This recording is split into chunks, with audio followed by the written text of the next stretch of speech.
His life nearly ended before it ever became great. The memory of it haunted him in flashes, the storm battering the Corsican coast, the house trembling, the voices of frightened adults fading into a blur as thunder cracked like cannon fire. Napoleon remembered none of the terror directly, only the whispers that he had come into the world in the middle of chaos, the kind that left an imprint on a child long before he understood danger.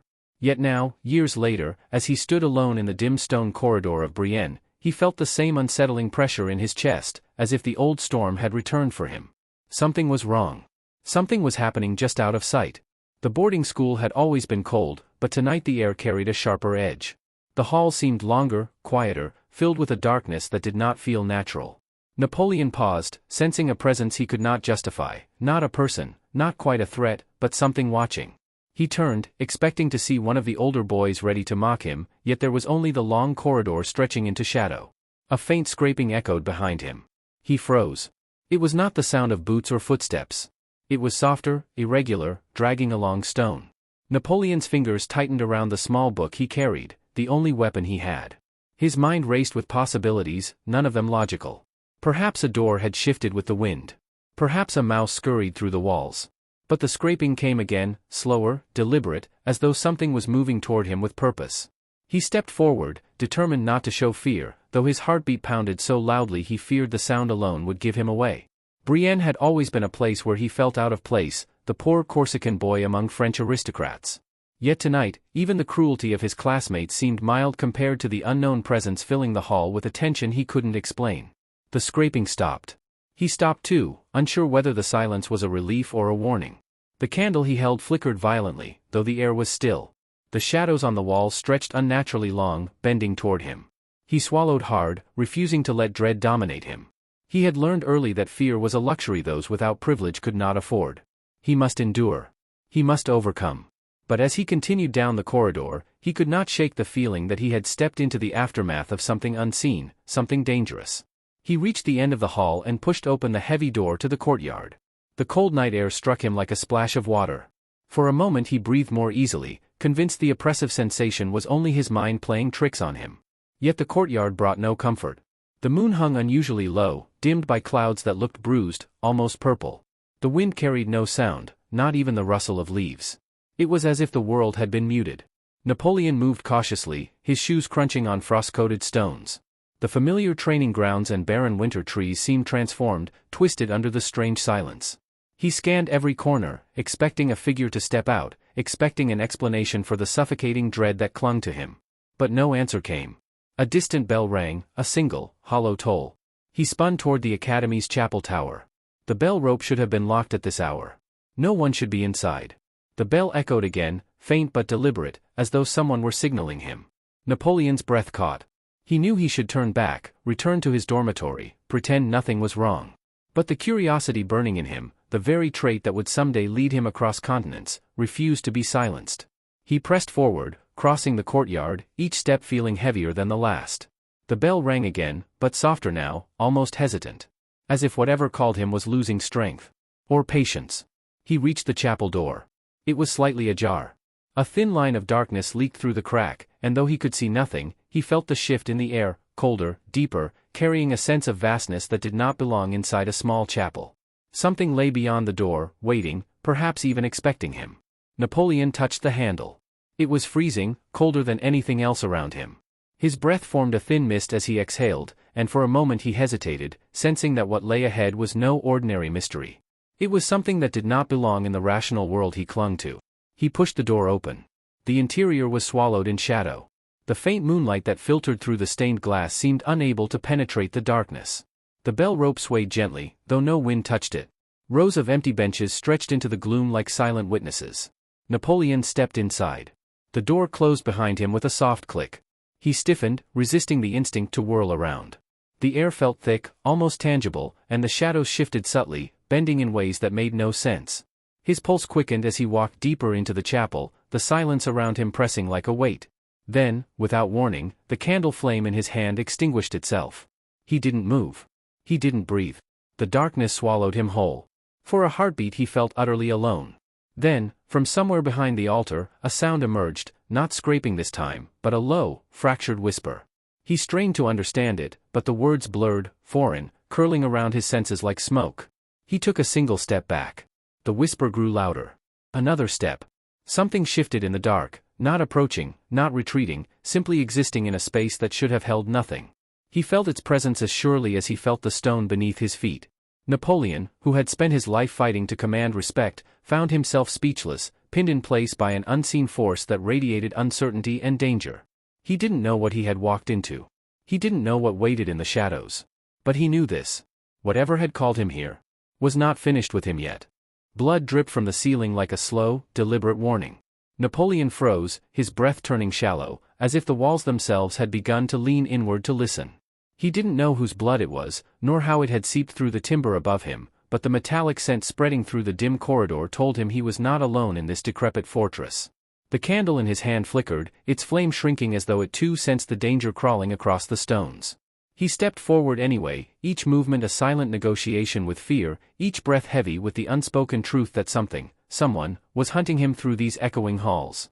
He had entered the abandoned keep only minutes earlier, urged by the whisper of a clue left behind in a coded letter, yet already the shadows behaved like predators. The air hung dense, the cold biting, and the silence broken only by the faint tapping overhead, as if footsteps approached one measured beat at a time. But he refused to turn back. He had survived revolutions, betrayals, and the sharpened fangs of ambition. A fortress swallowed by darkness would not stop him. The corridor curved sharply, an architectural trick meant to confuse intruders, but he sensed that this time it served another purpose, one crafted specifically to trap him. He heard a faint groan of wood behind him, soft but intentional, and every fine instinct honed on battlefields snapped to attention. He did not move. Even the flame paused its trembling. Then came another sound, the scrape of something heavy being dragged across stone above his head. A chair? A body? He could not know. The uncertainty itself was the enemy.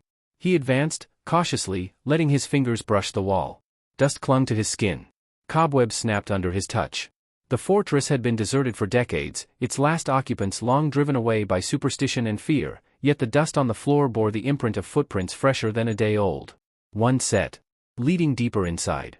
The tapping overhead stopped. Napoleon exhaled quietly, though his heart continued its assault against his ribs. The corridor opened into a larger chamber, lit only by the reflection of his candle's frail light against ancient shields hanging crooked on the walls. A draft slithered in from unseen cracks, circling him like a hand brushing the back of his neck. He scanned the room. No movement. No lurking silhouettes. But a single object lay in the center of the stone floor, a small bronze emblem. His emblem. The one he had lost during the campaign in Italy, the one he had assumed stolen years ago. His breath hitched. No one but a handful of people had ever handled it, and every one of them had met a mysterious end. His fingers tightened around the candle until wax spilled over his knuckles. He crouched slowly, not yet daring to touch the emblem. It reflected the candlelight with an eerie glow, as if warmed by a hand only moments before. The room suddenly felt smaller, as though unseen eyes pressed from every wall. He reached out, hesitating only long enough for his instincts to scream at him to stop, then he picked it up. A cold shock jolted up his arm. At that exact moment, somewhere in the depths of the fortress, a door slammed with violent force. The sound roared through the halls like thunder, shaking dust loose from the rafters. Napoleon straightened instantly, slipping the emblem into his coat as he backed toward the nearest wall, candle lifted like a weapon. His mind raced, not in panic, but in calculation. Someone knew he was here. Someone wanted him to find this emblem. But why? Before he could take another step, the torches lining the distant corridor ignited on their own in a chain of sudden, fiery blooms, one after another, each burst of flame brighter than the last, lighting the path deeper into the keep. A path meant for him. The temperature dropped so sharply that his breath came out in pale clouds. He didn't need convincing that following the trail was a mistake, yet staying here, in this unnatural silence broken only by the crackling of self-lit torches, felt even more perilous. He steadied himself and moved toward the doorway the flames now illuminated. As he crossed the threshold, something whispered behind him, too low to be words, too close to be imagination. He spun around. The chamber was empty. Yet the candle in his hand flickered violently, as though something had passed by him in a rush of freezing air. And then he heard it, a single, deliberate breath coming from the darkness ahead. He stepped forward, pulse hammering, unaware that above him, in the rafters he had never dared to inspect, a pair of eyes watched him with unblinking, malicious patience. The scream did not come from any human throat. Napoleon stopped mid-step as the monstrous sound rippled through the fortress walls, vibrating the stones beneath his boots like the growl of something impossibly large awakening from a long sleep. The breath he drew felt thin, artificial, as though the air itself recoiled in fear. Instinct, older than war, older than memory, told him to run, but he couldn't. His legs obeyed the deeper command of curiosity, the compulsion that had already dragged him beyond the point of safety. The torchlit corridor ahead dimmed suddenly, the flames shrinking as though suffocated by an unseen hand. In their flickering light, shadows twisted into forms he couldn't quite recognize. One of them seemed to lean toward him, elongating unnaturally along the wall, like a creature stalking him from inside the stone itself. He hardened his grip on the cold bronze emblem in his pocket. Its presence grounded him, but also reminded him that he had stepped into a trap carefully laid long before his arrival. Another scream tore through the fortress, this one closer, echoing from behind the heavy oak door just meters ahead. The hairs on his arms bristled. Whatever waited behind that door was not meant to be found by anyone living. And yet, the emblem had led him here. Or rather, someone who knew his every past step had led him. He approached the door slowly. His candle guttered violently, but did not go out. The handle was covered in frost, his fingers stuck to it for a moment before he forced it open. The door groaned with an agonizing slowness, as if resisting him deliberately. The room beyond was circular, vast, and unnervingly silent, save for a rhythmic thud echoing from somewhere in its depths. A heartbeat. Too slow to be human. He stepped inside. The moment he crossed the threshold, the door slammed shut behind him.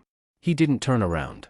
Facing it would only tempt panic, and panic was a luxury he had never allowed himself, not on the battlefield, not in politics, and certainly not here in this cavernous chamber where the shadows seemed to pulse with life. His candlelight revealed a high dome above him, cracked in the center as though something massive had once struck it. The floor was carved with old sigils and circular grooves worn deep into the stone. This room had been used for something. Ritual? Torture? Judging by the faint, metallic smell drifting through the cold air, perhaps both. The heartbeat thudded again. And this time, he realized it was coming from beneath the floor. He crouched, brushing dust away with the back of his hand. One of the grooves formed a perfect circle, too perfect for a structure this old. The stone inside was slightly raised, as though it could open. His pulse quickened. His mind raced through possibilities, yet every one of them only deepened the horror pressing against the edges of his thoughts. Before he could investigate further, a soft, deliberate tapping sounded behind him. He stood swiftly. At the far end of the chamber, another door he hadn't noticed before stood half open, despite the heavy chains wrapped around its frame. The chains trembled as if touched by an invisible force. As he watched, one link snapped with a sharp metallic crack. Then another. A whisper drifted from the doorway, barely audible, almost human, almost familiar. Napoleon's breath caught. The voice wasn't speaking, it was calling. Drawing him in like a thread pulled tight. He took a step backward, only for the heartbeat beneath the floor to grow louder, rising in tempo. The stone beneath his feet vibrated. Something was waking up. Something enormous. The candle in his hand flared suddenly, shooting sparks that danced wildly before extinguishing altogether. Darkness swallowed the room in a single, merciless breath. For a heartbeat, he was blind. Then a pale glow flickered to life, coming from the half-open door. A cold, bluish light that moved as though alive. It illuminated the chains as they snapped one after another, faster and faster, until the last one fell to the ground with a clang that echoed like a death bell. The door creaked open. His pulse hammered. A silhouette appeared in the glowing doorway, impossibly tall, its limbs too long, its posture a grotesque mimicry of a human standing upright. But its face remained hidden in shadow, as though light refused to touch it. Napoleon stepped backward slowly, hand closing instinctively around the bronze emblem. It burned ice-cold against his skin. The creature, or whatever it was, tilted its head in a way no human could. Then, with a sound like dry leaves being crushed underfoot, it took a single step into the chamber. The heartbeat beneath the floor reached a violent, thunderous rhythm. A line of cracks split the stone at Napoleon's feet. He moved without thinking. Years of battlefield reflexes surged to the surface. He sprinted toward the nearest wall just as the floor erupted behind him, stone shards flying like shrapnel. A roar, deafening, inhuman, filled the chamber, shaking dust and debris from the ceiling. He didn't look back. Whatever had climbed out of that pit was no longer sleeping. But as he reached the wall and turned sharply toward an exit he hoped existed, he realized the worst, most terrifying truth yet. The creature with the elongated limbs wasn't hunting him. It was running from whatever had awakened beneath the floor. And that meant one thing. Napoleon wasn't trapped with one monster. He was trapped with two. The creature didn't scream, it vanished. One heartbeat it was there, towering over the shattered stone, its limbs stretched taut like a marionette mid-twitch. The next heartbeat it simply dissolved into the darkness, as though the shadow swallowed it whole. Napoleon froze mid-stride, unable to decide whether this disappearance was a blessing or the final confirmation that he had stepped into a place none of nature's laws dared govern. The silence that followed was far worse than the roar of the beast below. It clung to him, thick and suffocating, carrying the unmistakable sense that something watched him now from a vantage point he could not perceive. Every instinct screamed to keep moving, but a deeper, heavier presence rooted him momentarily in place. The emblem in his palm pulsed once, soft, deliberate, like a heartbeat not his own. Then, from the ruined floor behind him, came a low, rumbling exhale. He ran. His boots slipped on broken stone, the air vibrating with another deep breath rising from the pit. Whatever had awakened was climbing. He heard the grinding of immense claws against the walls beneath him, dragging upward with brutal determination. Dust sprayed upward with each pull, floating like ash in the half-light. Napoleon bolted toward the faint outline of a narrow archway on the far side of the chamber, an exit he hadn't noticed before. A sharp crack echoed, followed by a violent tremor that nearly threw him off balance. He caught himself against the wall as a fissure raced across the floor, reaching greedily toward him like a hand searching for prey. He squeezed through the archway just as another roar shattered the air. The corridor beyond was tight and slanted, the walls closing in like a throat. Cold air rushed past him, carrying with it the unmistakable scent of the outside world, wind, distant earth, the promise of escape. But the deeper he pressed, the more wrong everything felt. The torch brackets were empty. The walls bore claw marks that hadn't been there when he first entered the fortress. And ahead, faint, pale light flickered, not warm, not welcoming, but sharp like moonlight off unpolished bone. He advanced slowly, every footstep echoing as though the corridor extended infinitely. Behind him, the monstrous breaths grew louder, more strained, as if whatever rose from the pit was too massive for the narrow chamber it now attempted to force its way through. Then, unexpectedly, a whisper drifted from the darkness ahead. "General." He froze. His blood iced. The voice was unmistakable, impossible. It was Josephine's. His breath stilled in his chest. For an instant he felt time distort, reality folding in on itself like fragile parchment.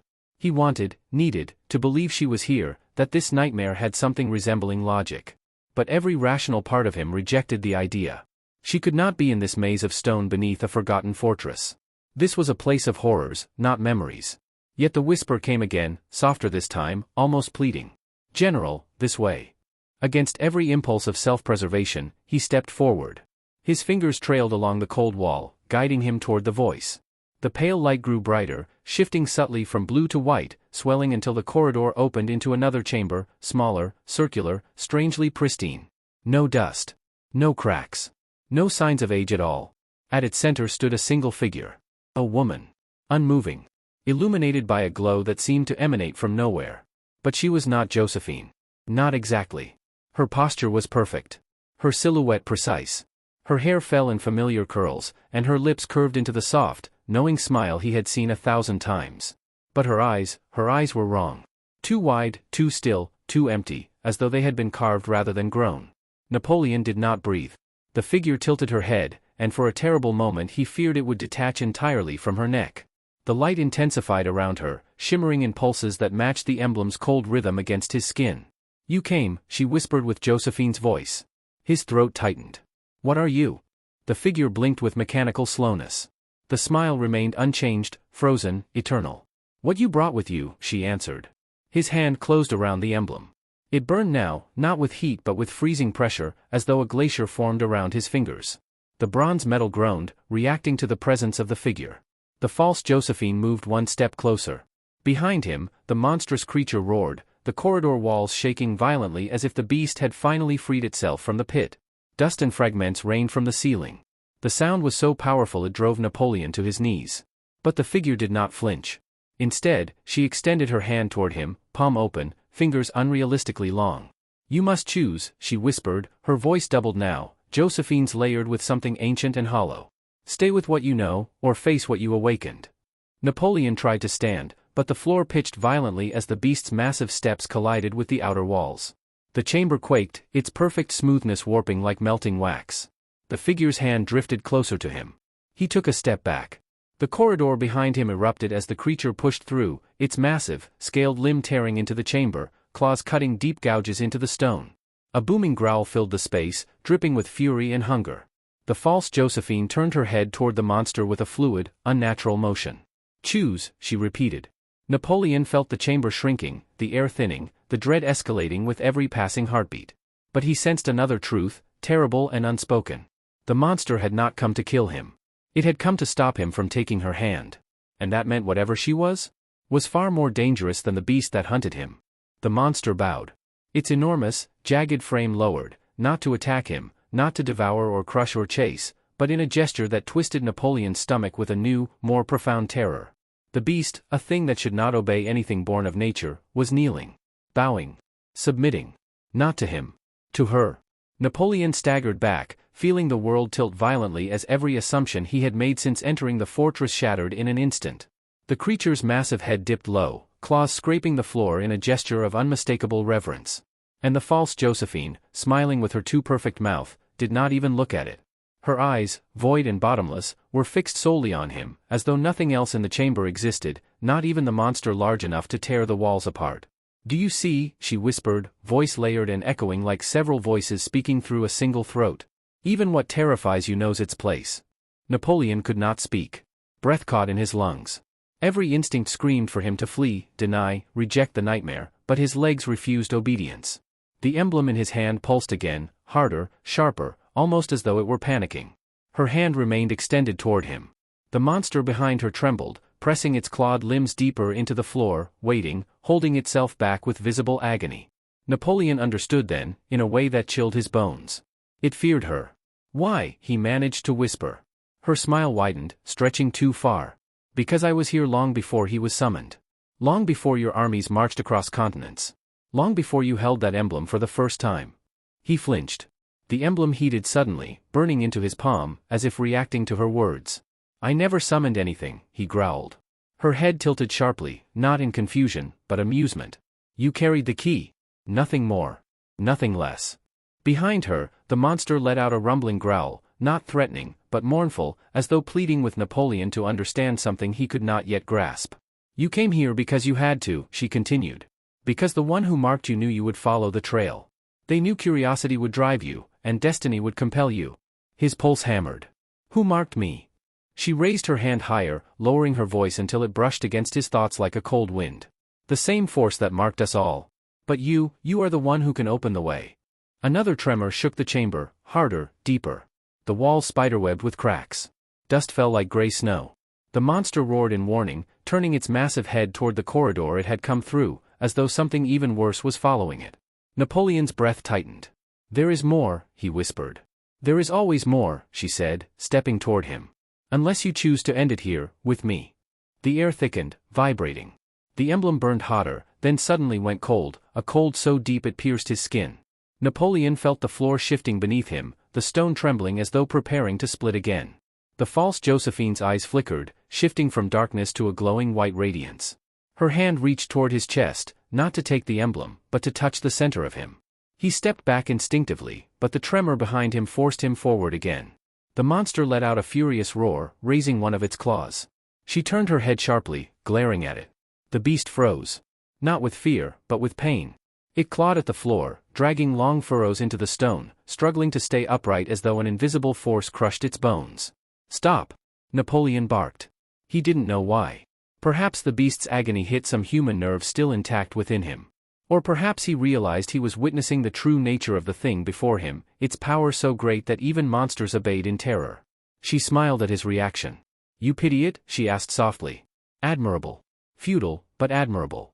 She snapped her fingers. The monster's roar was cut off instantly. Its body dropped flat to the floor, shaking uncontrollably, its breath rattling like a creature suffocating from the inside out. Napoleon's heart thundered. He gripped the emblem with both hands, the cold nearly unbearable.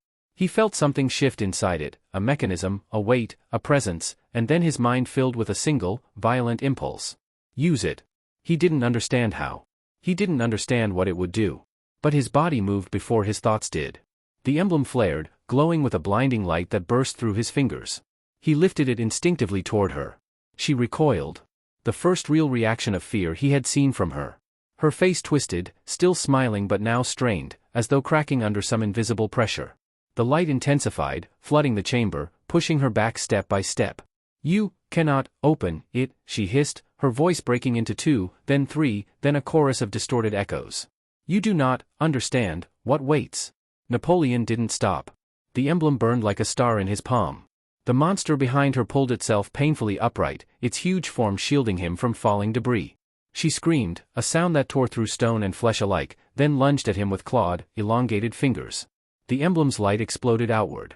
She struck an invisible barrier midair, her face distorting in rage and terror. Cracks of light split across her form like lightning across glass. She shrieked, reaching toward him with a desperation that was suddenly, horribly human. "No! You cannot choose him!" The emblem flared one final time, bathing the chamber in pure white radiance.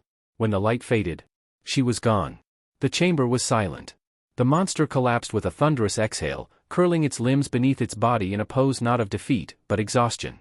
Napoleon dropped to one knee, breath shaking, the emblem still cold in his clenched fist.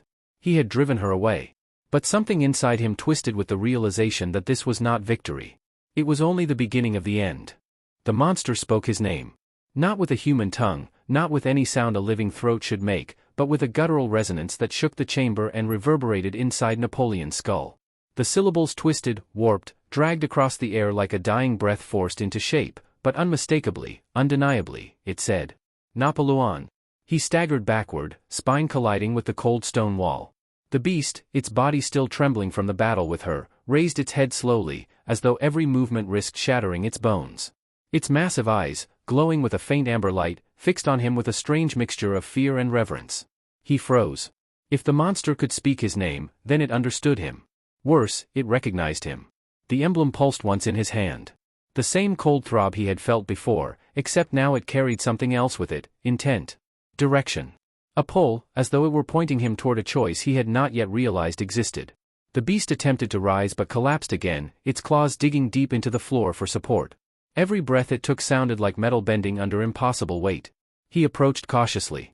As he drew nearer, the creature lowered its head again, not bowing this time, but offering something. From beneath its massive chest, it pushed forward a shattered fragment of stone, carved with the same sigils that marked the ritual chamber floor. The markings glowed faintly, reacting to the emblem in Napoleon's hand. The piece fit into something. Or completed something. Or opened something. "Where does this lead?" he whispered. The monster growled softly, a sound filled with both warning and sorrow. Then it turned its head toward the far end of the chamber where dust still drifted from a newly formed crack in the wall. Behind the fracture lay darkness, deep and unnatural, like an abyss hidden behind a thin layer of stone. She had not truly vanished. She had retreated. And something waited beyond that crack. Something greater than her. Something she feared. Napoleon felt the weight of the moment tighten around him like a noose. Should he follow? Or should he destroy the emblem before whatever lay beyond could awaken? He looked down at the fragment in his hand, heavy, cold, humming faintly. His fingers tightened around it, feeling its edges vibrate with dormant power. The emblem warmed in response, as though acknowledging the connection between the two. The monster shifted painfully, raising one clawed limb. It extended the claw toward the crack in the wall, then toward Napoleon, then back to the crack in a slow, deliberate motion. It wanted him to go. Or it needed him to go. Outside the chamber, the fortress groaned. The air trembled. Faint whispers curled along the walls, echoes of her voice layered over deeper tones, something older, hungrier, awakening now that its guardian had been weakened. Napoleon took a step toward the crack. The whispers surged. "General. Open. Come." His pulse pounded. Sweat beaded on the back of his neck. He drew closer, feeling a cold wind spilling through the fracture, carrying with it the scent of something ancient and metallic. The emblem throbbed violently, pulling him forward like a command. He pressed his free hand against the wall. The stone crumbled under his touch, widening the opening. Dust rained down. A hollow space revealed itself beyond, a chamber larger than the fortress above, carved in perfect symmetry. At its center stood a towering structure, shaped like an archway but filled with swirling darkness rather than stone. The fragment in his hand pulsed so hard it nearly slipped from his grasp. The archway was incomplete. And he held one of its missing pieces. He could feel it, an almost magnetic pull between the fragment and the arch. If he placed it in the empty recess, the structure would activate. Something would open. Something would cross. He stepped inside the hidden chamber. The moment he entered, the temperature dropped sharply. Frost coated the ground. The whispers crescendoed, forming words he could not fully understand. The archway's interior darkness stirred, rippling like liquid night. Napoleon approached the recess in the arch. The emblem beat like a heart in his palm. Behind him, the monster dragged itself through the crack, roaring in protest. It slammed its claw against the ground, shaking the chamber violently. It tried to reach him, but its body collapsed under its own weight. Its eyes, filled with desperation, locked on him. No, the beast rasped, shaping the word with agonizing effort. Napoleon hesitated. The fragment in his hand pulsed one last time. The archway shimmered. And from within its swirling darkness came a single, sharp whisper, crystal clear and unmistakable. Finish what was begun. His breath froze. Slowly, he raised the fragment toward the recess. The monster screamed, louder than before, dragging itself across the floor with sheer, impossible will. Its claws gouged deep scars into the stone as it struggled to stop him. On. But he barely heard it. The whispering from the archway had grown stronger, hundreds of overlapping voices calling his name in unison, promising answers, power, truth. His fingers brushed the edge of the recess. And the entire archway exploded in blinding light. He stumbled back, dropping the fragment.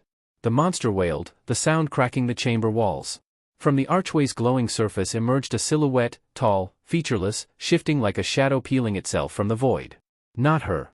Something far, far older. The light dimmed. The figure stepped forward. Napoleon found himself unable to move, his breath locked in his throat. The emblem in his hand turned to ice. The figure leaned toward him, its presence crushing, ancient, inevitable. Your choice, it murmured, was made long before this moment. It raised an arm, long, thin, impossibly fluid, and extended a single finger toward his chest. Napoleon's heartbeat stalled. The monster behind him rose, roaring with a final burst of strength, hurling itself at the figure in a last, desperate attempt to shield him. And the chapter ends in a moment suspended between ruin and revelation. Nothing resolved. Nothing answered.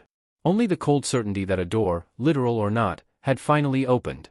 And Napoleon Bonaparte would not walk back out the same.